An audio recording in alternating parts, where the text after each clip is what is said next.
Hola, buenas tardes, ¿cómo están? Joaquín, René, ¿cómo están?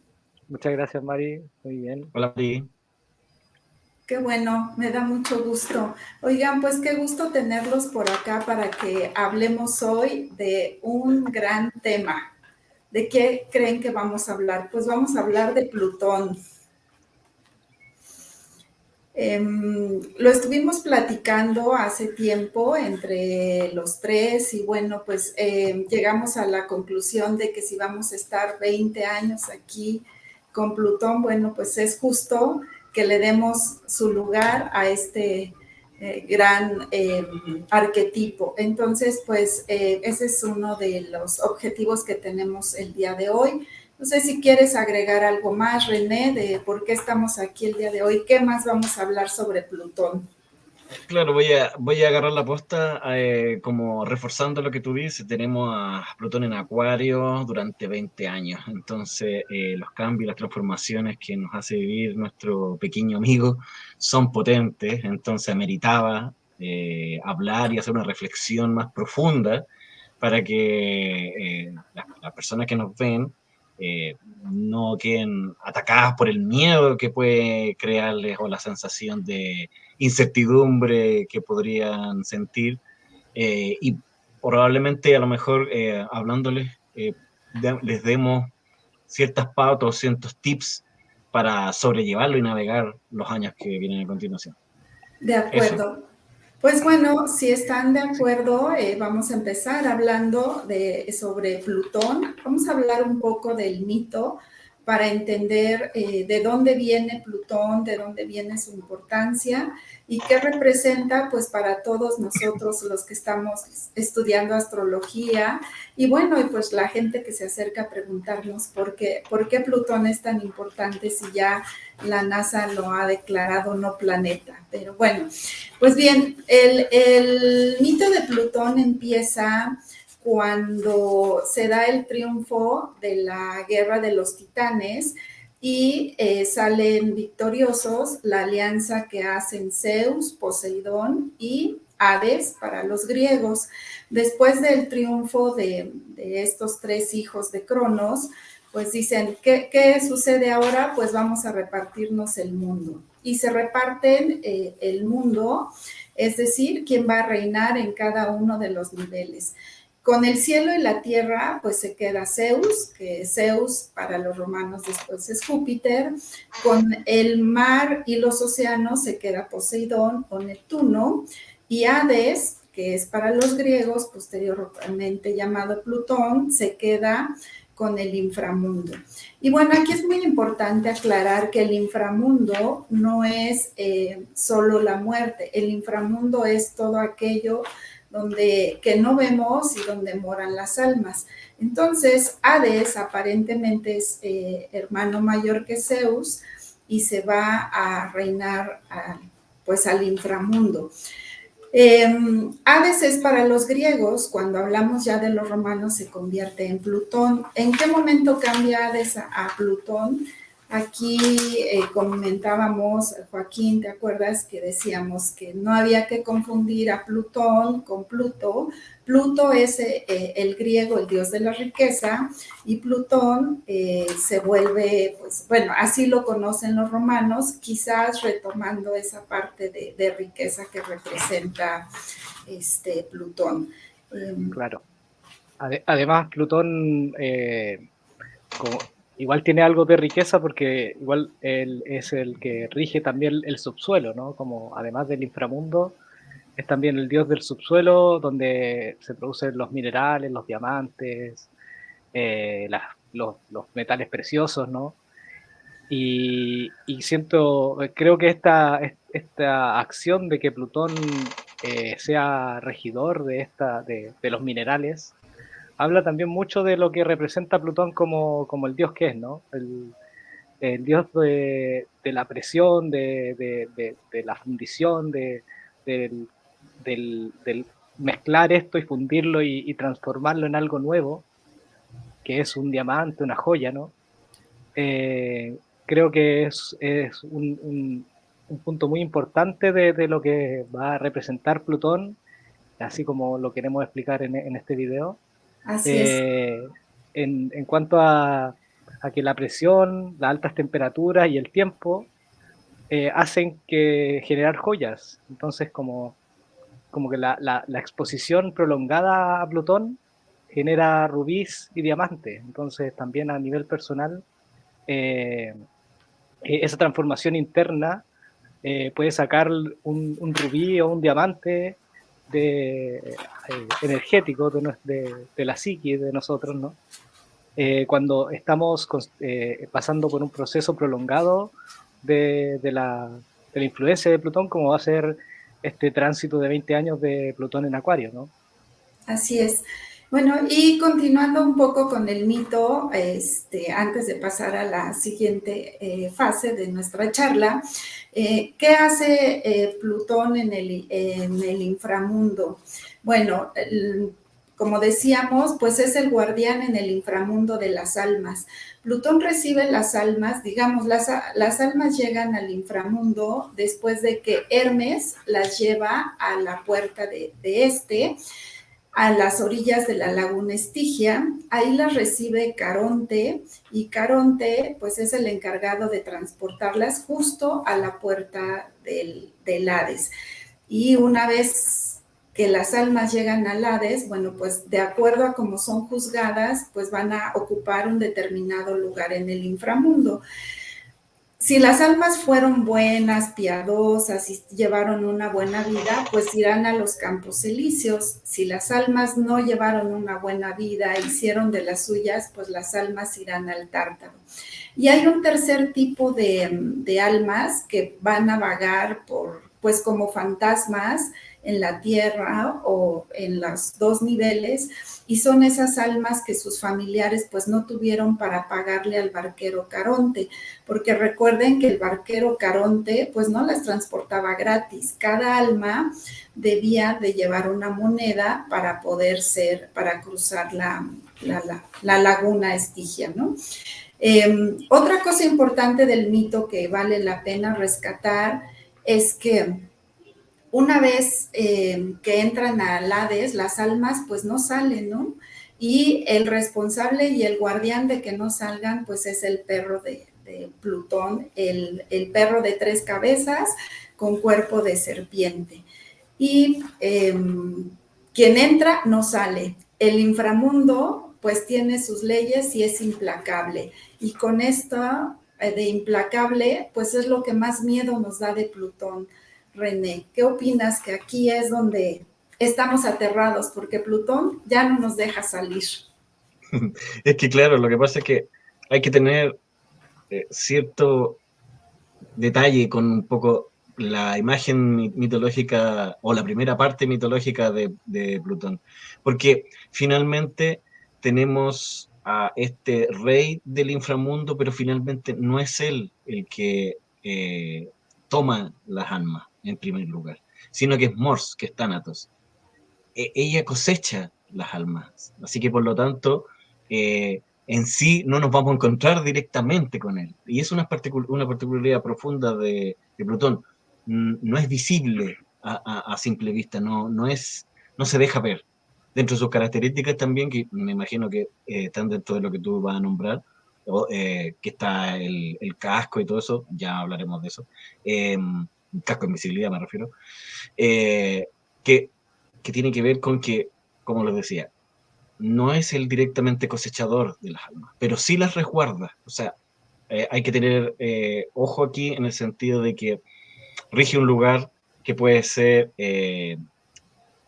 terrible, según la mitología, en donde destaca la inflexibilidad que tú hablabas, o también el posible sufrimiento, etcétera, que hay aquí, pero finalmente esta entidad es una especie de guardador de energía, la energía de las almas, para un propósito mucho mayor que tiene que ver con el transformarla, lo cual vamos a hablar también más adelante de la parte psicológica que tiene que ver con Plutón. Eh, Algo también interesante destacar del mito es que es súper, ¿cómo ¿cómo decirlo? No, él no tiene, no tiene la capacidad de disminuir o aumentar las personas que entren en el sentido de su clase social o de su rango militar, sino que entra quien tiene que entrar, así de simple. No es parejo en ese sentido. O sea, tenemos un ser que es inflexible, que tiene una capacidad súper rígida de regir su mundo. De hecho, en el mito se habla de que nunca se le faltó el respeto, nunca se le trató de traicionar, ni de bajar como Dios. Entonces tenía, de cierta forma, era los que están regidos por él, o la persona, o las personas que tenía a cargo, tampoco se atrevían o intentaban hacer caer su reino. Es uno de los pocos reinos que tienen esas características, pero también dado por su forma de ser, digamos, en el sentido de lo que hablé anteriormente, que aquí entraba todo el que debía. Así es. Y como tal, entonces, también nos habla de que la muerte en general no está, no discrimina, igual que Plutón, sino, o sea, tal cual como Plutón. No discrimina ni rango, ni edades, ni clases sociales en el mito y en la vida real. Así es. Pero Era el el dios Dios, último. así es. Perdón. Sí, el Era, Dios se nos enamora, Joaco. Entonces, sí, ¿qué sí. pasa? Que si el Dios Quería se nos incluir una cosita enamora, antes, ok, como decía René, Plutón es el dios último, y es el que sí o sí recibía tributo.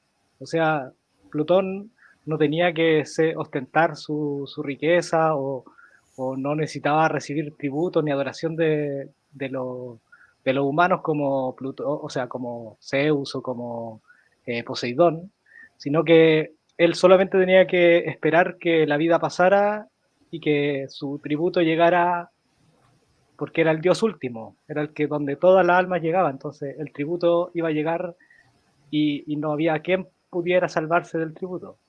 De hecho, hubo un humano que intentó salvarse del tributo a Plutón, que fue Sísifo, y Sísifo al final engañó a la muerte, o sea, engañó al Tánatos, pero a Plutón no pudo engañarlo y Plutón lo condenó al Tártaro de por vida a cargar una piedra por una ladera el resto de su vida.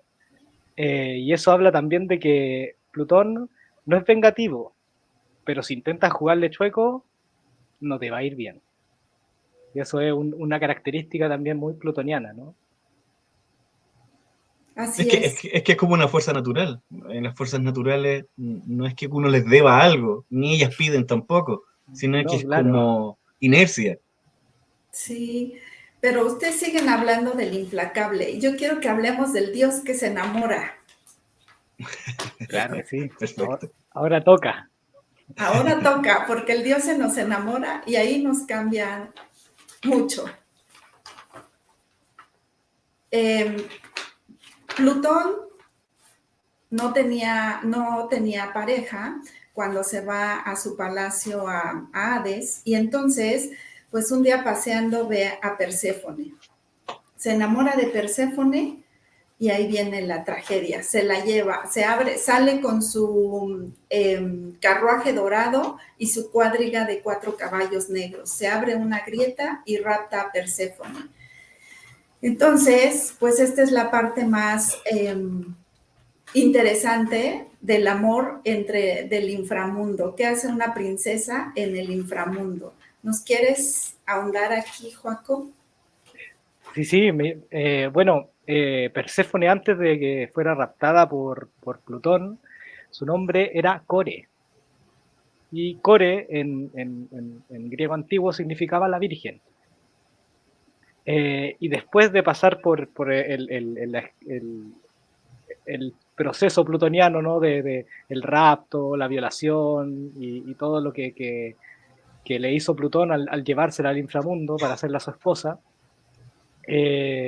Perséfone, o sea, Core en ese entonces se transforma y, y cambia de nombre y se convierte en Perséfone, que en griego antiguo se traduce como la innombrable.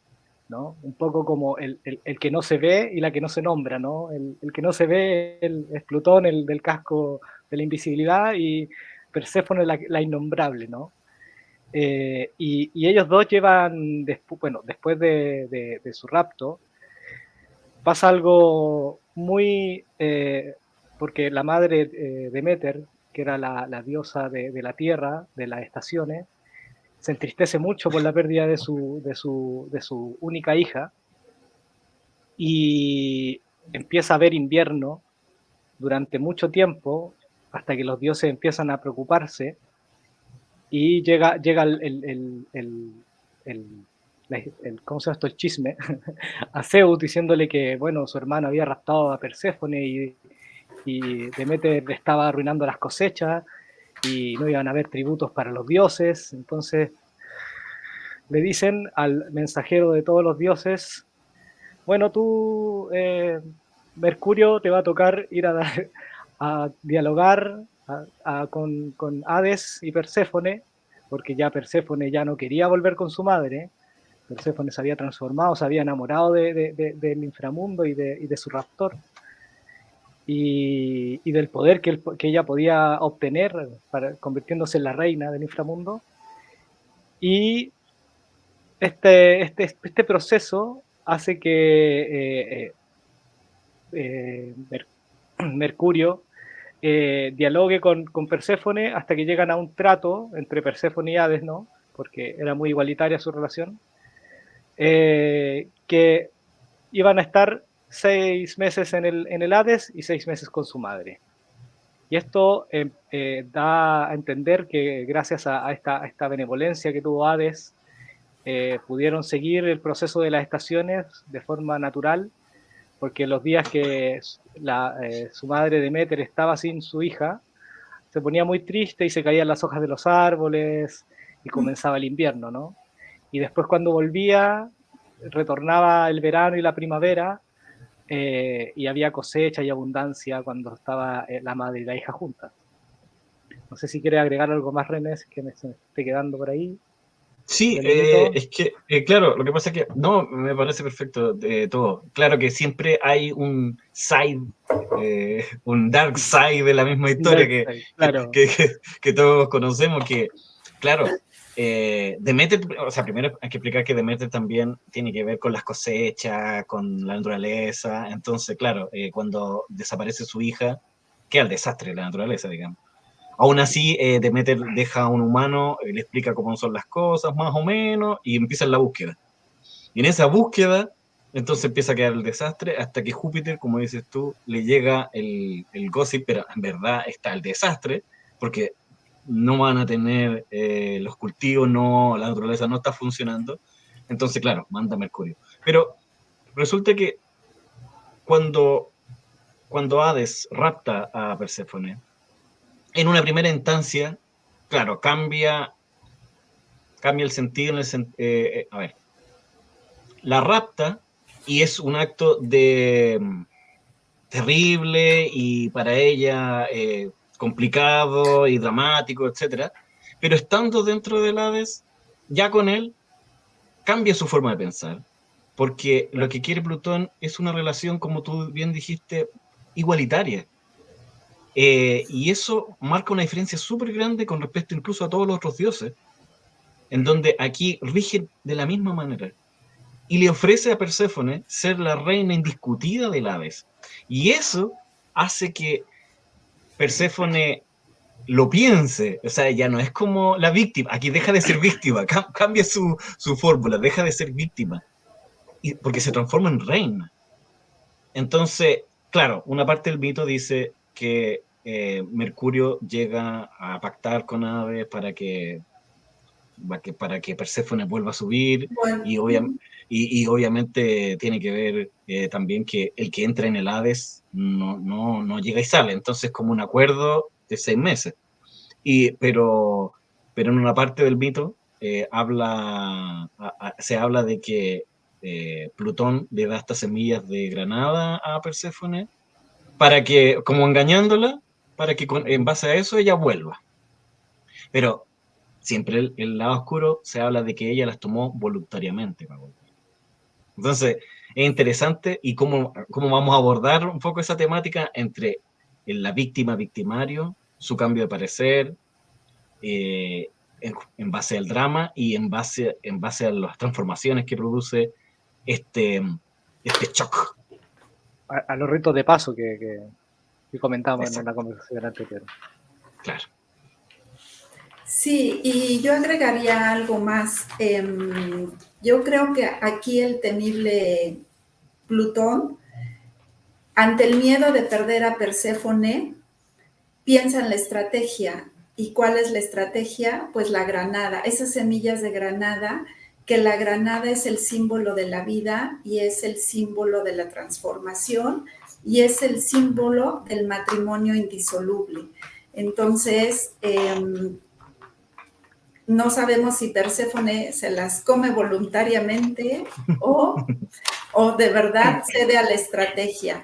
Pero yo me quedo con que del miedo que le da al dios que no es famoso por ser mujeriego ni andar tras las otras diosas ni humanas, es el dios que piensa en la estrategia y en medio de esa estrategia pues está la granada que marca un antes también y un después, ¿no?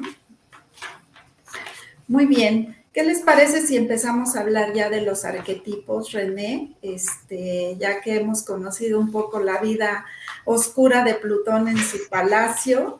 Y vamos antes de pasar a los arquetipos, me gustaría pues resumir nada más un poco todos estos símbolos del dios Plutón. Uno de ellos, ya lo comentaba, ser el casco regalado por los titanes, bueno, por uno de los titanes después de que ganan antes de ganar la guerra, y este casco pues lo hacía invisible, y bueno, si vamos a seguir hablando de la mitología griega, vamos a ver que él lo presta varias veces, ¿no? No es tan envidioso y presta su casco que los hace invisibles.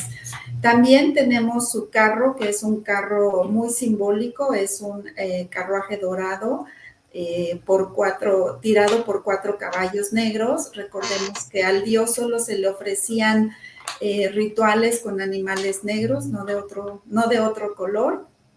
Otro de sus símbolos, pues es el vidente,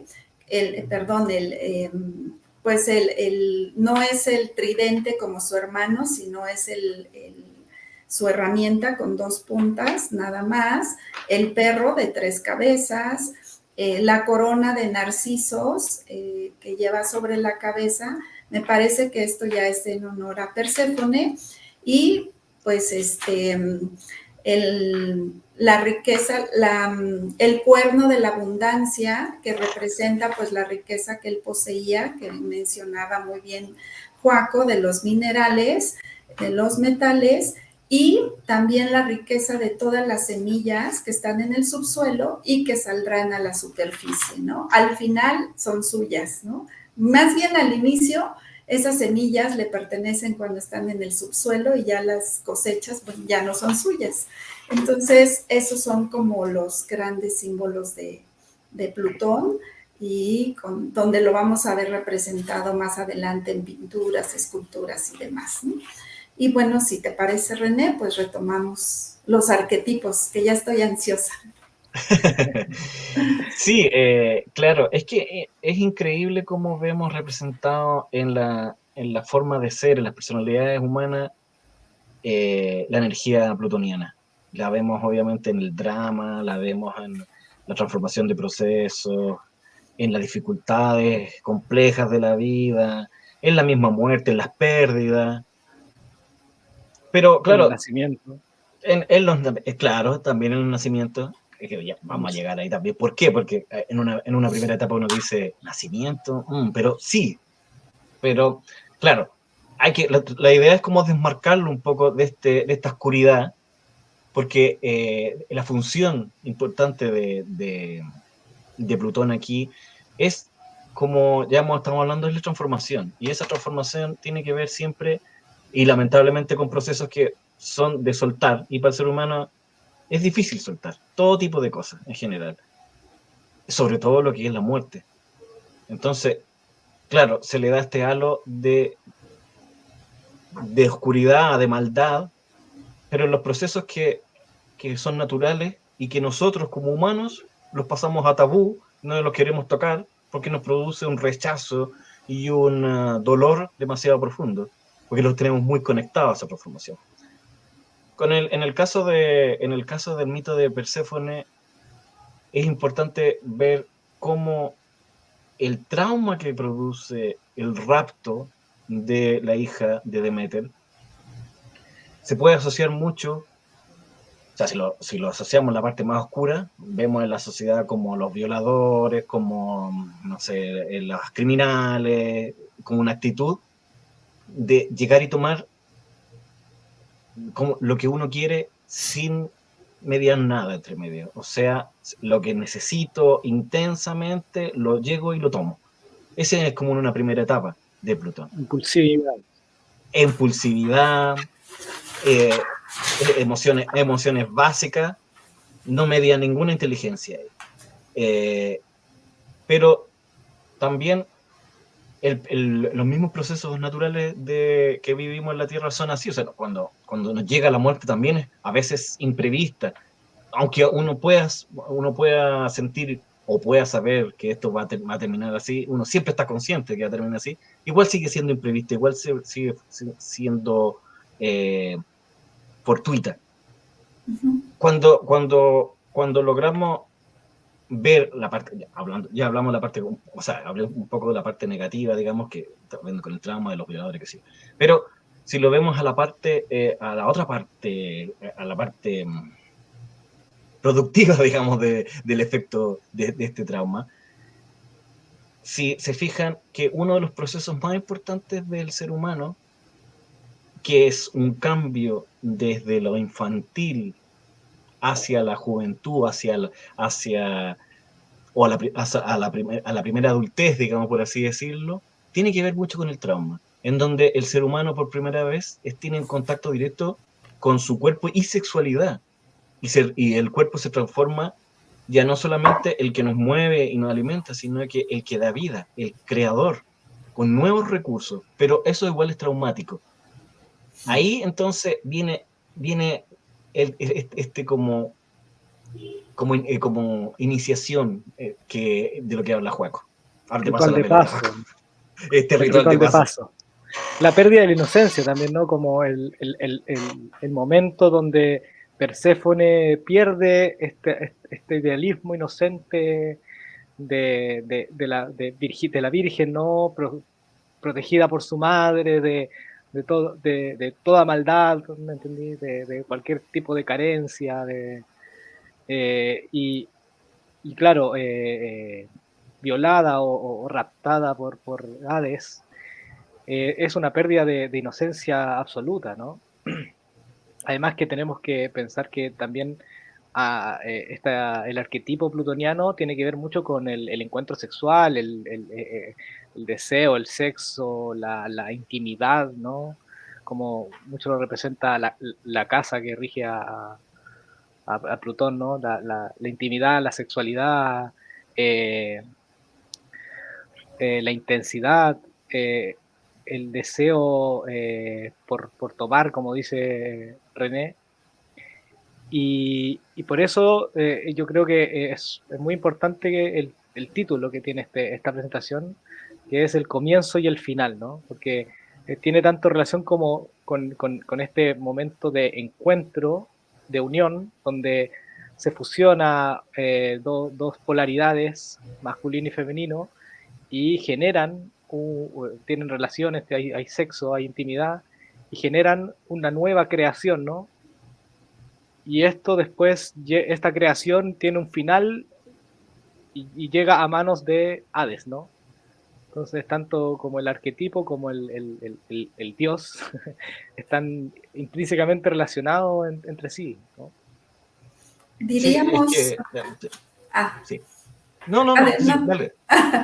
Diríamos ante esto que Plutón es un proceso necesario, que los procesos plutonianos son procesos necesarios para toda la humanidad, los veamos o no los veamos, más bien los ocultamos o les tenemos miedo. Claro, es que eso es súper clave. Yo creo que el miedo de Plutón es más bien eso, enfrentarse con estos rituales de paso que nos cambian mucho. O sea, nosotros hasta antes de llegar a la juventud, nosotros tenemos todo un mundo de cuento infantil y pasamos a un mundo diferente después. O sea, somos otras personas. Y no solamente ahí, sino que la vida está llena de rituales de paso, entonces Plutón está más veces en nuestra vida de lo que nosotros pensamos. Lo que pasa es que nosotros no queremos reconocerlo. Él no se deja ver tampoco porque nosotros no queremos verlo. Pero es súper importante porque si usted se vuelven a remitir al mito, cuando ya Perséfone vuelve, Deméter hace una fiesta en donde celebra su vuelta de su hija, que ya está transformada, ya no es la misma hija, ya es una hija, ya es reina del inframundo ya. Por lo tanto, ya no es su niña, es una joven adulta ya, con otro tipo de responsabilidad, otra visión. Y también se celebra con eso, se celebran ayúdame Joaco, no me acuerdo, no puedo acordarme cómo se llaman, los rituales, los ritos Ajá, elisiónicos, ¿cómo era? no, los ritos, ay, Se me espérame, olvidó, se me confunde el nombre. Eso, Eleusis, Eleusinos, exacto, que era el Eleusis era el templo dedicado a Deméter, ¿no? exacto. Porque esos misterios eleusinos se revelan a continuación de que ella vuelve. Y es clave también cómo nosotros, al pasar este ritual de niño a adulto, nos llegan una serie de informaciones que no teníamos, o teníamos pedazos o no completo, y ahora toda esta información nos viene y también nos ayuda a cambiar. Es como que nos dieran un manual de información para la siguiente vida. Nosotros pasamos esto, tenemos este ritual que es traumático para nosotros, y esta persona nueva entra a esta vida y te dice, mira, con esto tú te riges a continuación. Es increíble y lo potente de todo esto, que es casi como un ritual. O sea, desde el rapto hasta la de vuelta, todo es un ritual de transformación. El cambio de nombre también, Eh, eh, sí, que sí. sea primero era Core y después no vuelve Core, vuelve Perséfone, ¿me entendí? Entonces ya es otra persona directamente, está iniciada, digámoslo así, en los misterios del Hades y ya es bautizada como una regente del Hades, ¿no? Pero, ¿no? Y, Entonces, y hay otro detalle más, porque Hades se queda con lo más preciado que tenía originalmente, que es su virginidad. O sea, ahí hay el primer tesoro con que se queda Plutón, la virginidad de la persona. Obviamente, no es que no pierda completo ese estado más natural la persona, sino que la persona se queda con la transformación. Es que es como una especie de intercambio. Yo me quedo con una cosa preciada tuya, pero a cambio te devuelvo una persona totalmente nueva y distinta. Y es que ahí vamos al sentimiento de la fusión, de no hay relación sin fusión. Si Perséfone no se fusiona con Hades, no hay fusión. Y ese es lo que nos regala ese sentimiento plutoniano. Si no me fundo con el otro, no existo. O no existe la relación, más bien. Si no hay esa fusión, no existe la relación, ¿no? Yo creo que esa es de las cosas que nos deja que nos deja ver el mito. Sí, otra cosa es. muy, Sí. perdón, otra cosa muy, muy intrínseca de Plutón es que rige todos los procesos los procesos naturales de la vida de, eh, de compostaje, de transformación, ¿no? De com- tomar un desecho y transformarlo en algo útil, ¿no? Que eso es muy plutoniano también. Y eso también es lo que marca psíquicamente también este proceso plutoniano que puede estar pasando cualquier persona que tenga algún aspecto sobre su Plutón o tenga a Plutón haciendo algún aspecto a su carta. va a sentirse en un proceso de reciclaje, de soltar algo para transformarse en algo nuevo, ¿no? Y ese también es muy significativo con lo que hablaba René del ritual de paso, y bueno, y lo que hemos hablado del ritual de paso que tuvo Perséfone, ¿no? Pero me gustaría incluir un arquetipo más que quizás se nos está quedando atrás, que es el arquetipo de la sombra, que es el arquetipo más psicológico, junguiano, ¿no? Que también es esto negado, ¿no? Como decía antes, la Perséfone, la innombrable, y Plutón, el invisible, eh, habla de que también esta sombra es negada, ¿no? Es sacada, es oculta en nuestra psique, y también Plutón, cuando nos, nos hace pasar por estos procesos de reciclaje, de ritos de paso, nos voltea hacia la sombra y nos pone de frente con nuestro arquetipo sombra, ¿no? Con nuestro... ayúdame, María, a ver si se... Nuestra vulnerabilidad, Claro, porque cuando dices la sombra es algo que nos cuesta mucho entender, porque vamos por la vida con nuestra segunda capa de decir, yo soy buena persona, yo soy intelectual, yo soy, pero Plutón es el manipulador. Esa parte del manipulador de te quiero, te amo, te doy todo, pero me debes. me debes, quiero que me des, te dejo salir a la superficie, pero regresas. Entonces, creo que esa sombra es con la que nos enfrenta Plutón. Y creo que dijiste algo muy importante, Joaco, que Plutón está presente en todos los procesos importantes del ser humano. La sexualidad que genera vida, la muerte que genera una transformación, un reciclaje de almas, digamos. El drama que nos encuentra con nosotros mismos, los sufrimientos. Y yo diría que Plutón nos destapa todos esos procesos. Sin Plutón no podríamos enfrentarnos ni a ese ritual de paso, ni a esa nueva vida del proceso. Yo quiero secundar lo que dice Mari sobre la sombra, pero también hablar de que es interesante ver la sombra como un intercambio. Porque, claro, de cierta forma, yo, con cosas de casa 8, se hacen cosas que yo cambio con la otra persona, o intercambio y fusiono. Doy algo para que se transforme en algo mejor. Hay un poco de sacrificar también, en el sentido de dejar atrás o soltar algo mío para transformar, lo que decía Joaco, para transformar a algo más grande. Y todos estos intercambios se producen en la oscuridad, si se han dado cuenta. La misma sexualidad es la oscuridad. El momento del parto, o sea, el bebé está dentro de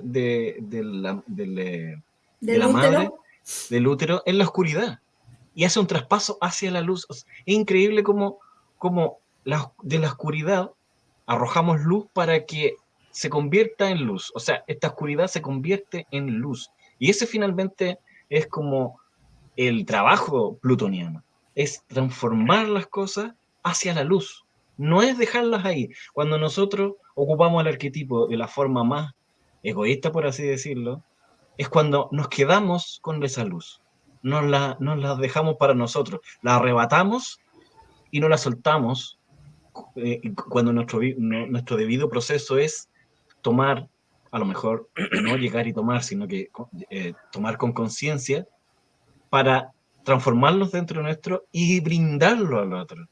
Y eso es un poco trabajo también del eje Tauro-Escorpio, si se fijan. No es quedarme con esta energía, sino que es liberarla. Lo que pasa en el compost, cuando tú metes algo que está podrido, lo hace una cantidad de energía y calor, eso enorme, pero esa energía y ese calor no están para quedarse ahí, sino que está para que esa tierra quede lista y preparada para recibir una nueva semilla y una nueva cosecha. O sea, es una energía que brinda la creatividad. Es un paso de transformación está hecho intrínsecamente para generar y para crear cosas nuevas. O sea, como tú decías, Mari, es fundamental. O sea, la vida en general no podría existir de la forma que la conocemos sin los procesos plutonianos. Yo me acoplo mucho a lo que dice René y me hace mucho sentido en el sentido de que el parir se le llama dar a luz, ¿no? Entonces, como Claro, es mucho lo que estaba hablando René, ¿no? Dar a luz es traer luz hacia algo que estaba oscuro, ¿no? O que estaba interno.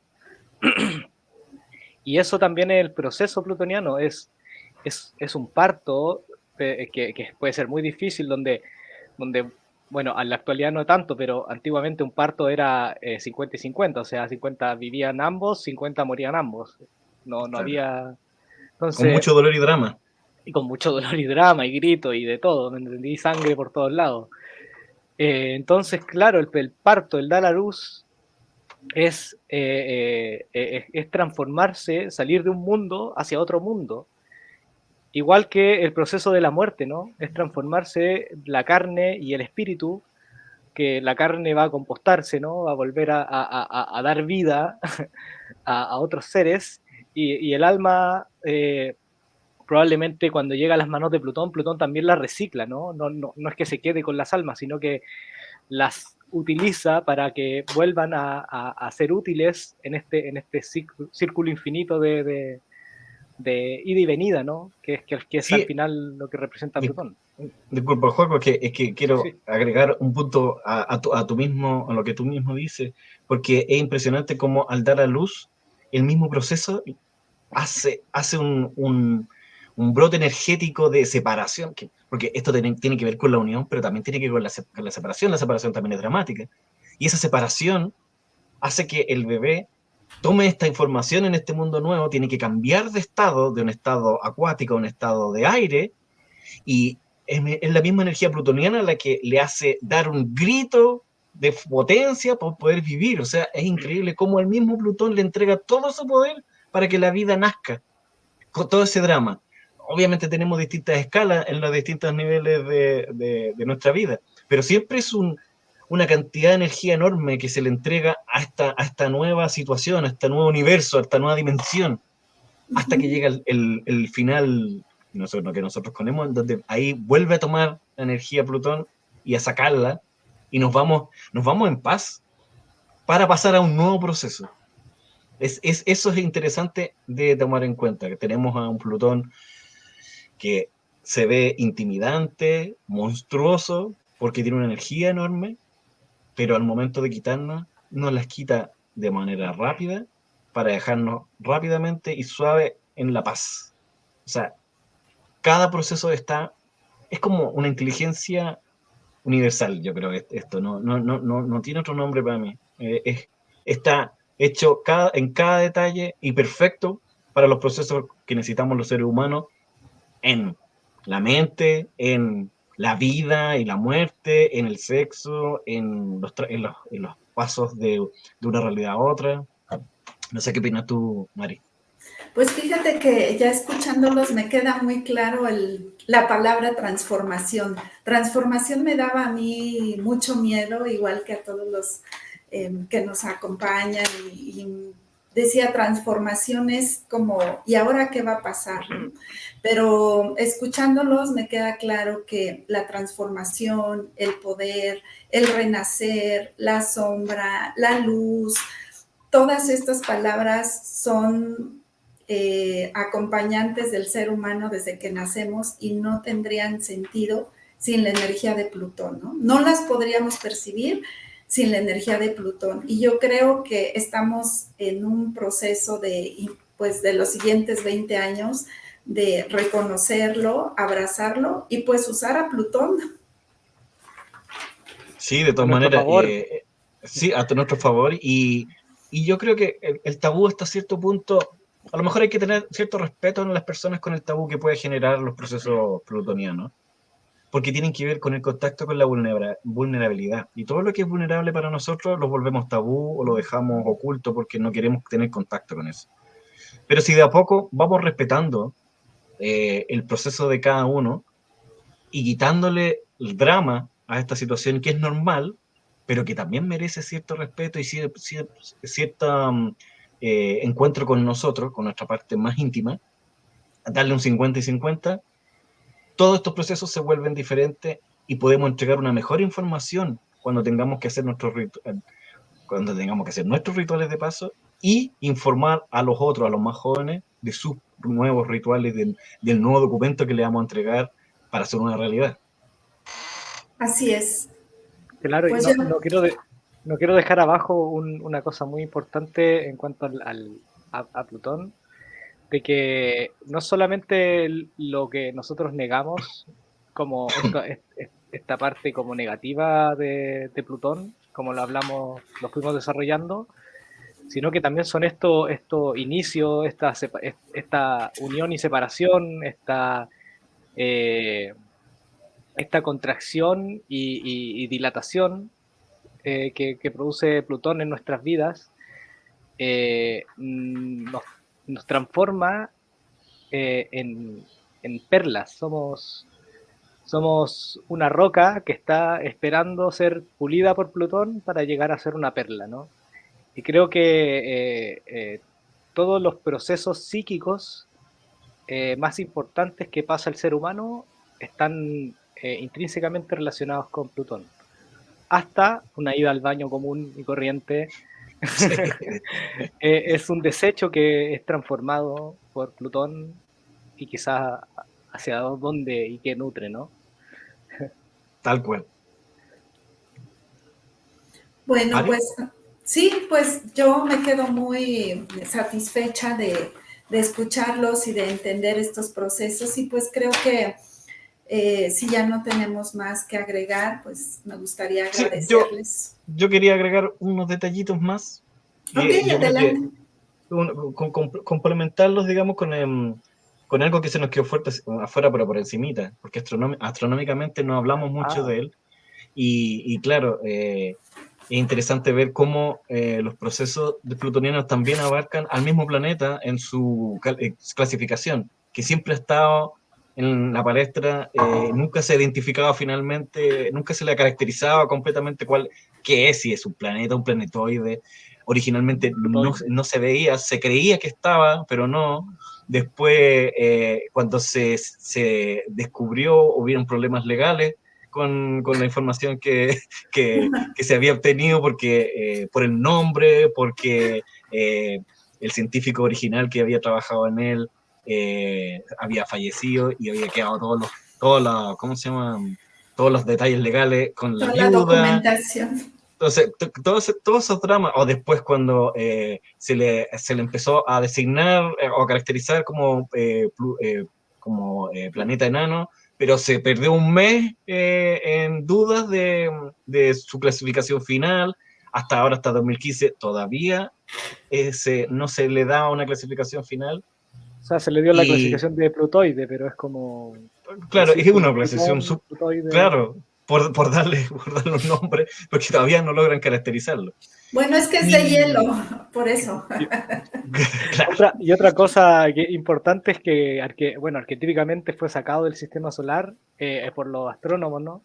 Y eso también habla de que es como el arquetipo sombra, el arquetipo negado del sistema solar es Plutón, ¿entendí? Entonces claro, como que vuelve a refutar o a reforzar, ¿no? Que es el arquetipo sombra, el arquetipo negado, el planeta que es oscuro y distante y difícil de ver, ¿no? Está ensombrecido por este cinturón de asteroides que si alguien se recuerda el nombre lo puede decir. Entonces, claro, es además, físicamente el planeta está muy relacionado con lo que está pasando a nivel psíquico con el Plutón, digamos, lo psíquico, el Plutón interno, arquetípico, está muy relacionado con esto de lo negado o lo que no quiere ser reconocido, no lo queremos reconocer como planeta ni como parte del sistema solar. De hecho, hasta quieren incluir un planeta X o Z, no sé, para el sistema solar. Eris antes que Plutón, ¿no? Eris, eso, Eris antes de Plutón. O sea, que eso, ya quieren sacarlo de todas formas. quieren sacarlo de todas formas, claro, y es un poco lo que la sociedad quiere hacer con el arquetipo plutoniano. Quiere llevarlo a tabú, quiere ponerlo en la sombra, quiere Claro. guardarlo en una Sí, pues, caja debajo de la la, alfombra, la- ¿no? la negación de la muerte, la negación del sexo, la negación de los procesos que se acaban, el terminar cosas, no, negarlo por La completo. negación de ir No, al baño, weón. Sí, O pues, sea, es imposible que la gente no diga que va al baño. O tal sea, cual. es algo súper normal, algo súper natural, un proceso diario. o ponerle Eh, nombres, ¿no? O disfrazarlo con nombres, ¿no? Exacto, disfrazarlo. El claro, casco de invisibilidad hace eso. El casco de claro. invisibilidad. Sí, Lo hace o sea, disfrazarse de otra cosa. así De es. hecho, Sí, no tal sé cual. si dijiste, Mari, al principio de que era uno de los pocos dioses que no se nombraba, ¿no? Que se evitaba decir su nombre. No sé si lo nombraste cuando contaste la historia de Plutón, Sí, pero era de los innombrables. era de los innombrables, claro. La gente tenía miedo nombrarla, lo nombraba con como 7 nombres diferentes, pero nunca hablaban de él como Plutón. Era como un tabú hablar de Plutón, ¿no? Entonces, pues creo que seguimos en lo mismo. Pero bueno, vamos a ver qué nos depara Plutón en Acuario por los siguientes 20 años. Creo que debemos estar preparados y pues muy abiertos. Sí, Tal cual. sí, Bueno, creo que muy abierto a la transformación, muy abierto al sí, cambio, a la transformación interna y externa. sí, nosotros como astrólogos tenemos el deber de estar abiertos, como dicen ustedes, a las transformaciones, observándolas, porque tenemos esa capacidad de observación minuciosa de estos procesos, no dejándolo en la oscuridad, sino que como que abriendo el tabú para desmenuzarlo y bajarle la intensidad, sobre todo a este planeta. Y bueno, quería agradecerles que ha sido genial lo que hemos compartido hoy día. Me encuentro increíble. Ah, yo también, muchas gracias, me encantó y yo creo Gracias. que pues vamos a tener que hablar próximamente de pues Plutón en casa 8, Plutón en Acuario, Plutón en aspecto a los planetas personales y pues tenemos para rato. Se viene Muchas uno por gracias. casa, se viene uno por casa ya. Exacto. Sí, muy agradecido, muchas gracias por esta Muchas, invitación, por este lindo momento. muchas Y gracias. Nos gracias. vemos, entonces, Nos que estén vemos bien. pronto, que Chao, estén muy chao. bien. Chao. Chao, chao. Cuídense. Chao.